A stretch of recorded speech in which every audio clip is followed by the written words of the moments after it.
Με το σουτ του Μιχάλη Φραγκουλάκη από πλάγια. Άφησε πλεονέκτημα ο Σταυρίδης, Βακουφτσής. Και πάλι για τον Τζούνιορ.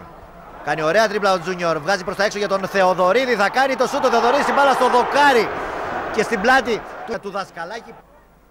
Παίρνει ωραία την μπάλα ο Τζούνιορ. Διαμαρτύρεται για χέρι. Και το έχει δώσει. Είναι πέναλτι. Λέει ο Σταυρίδης ότι η μπάλα έχει βρει σε αυτή την προσπάθεια του Τζούνιορ το χέρι του Ριζογιάννη. Ο Σίλβα Τζούνιορ είναι έτοιμος να εκτελέσει αυτό το πέναλτι απέναντι στον Λιμπερόπουλο στο 35 του πρώτου ημιχρόνου. Τζούνιορ εκτελεί, ο Λιμπερόπουλος θα βρει την μπάλα, η οποία όμως θα καταλήξει στα δίκτυα. Ο Εργοτέλης ανοίγει το σκορ.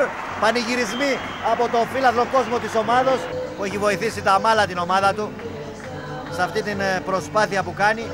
7 γκολ, πρώτο σκόρερ πριν από ένα δίλεπτο. Ήταν μαζί στην κορυφή το σκόρερ του Εργοτέλη μαζί με τον Πάτρικο Γκουσότο. Δεν περνάει για τον Πάτρικο Γκουσότο, έρχεται ο Κιλιάρας να κερδίσει, να κάνει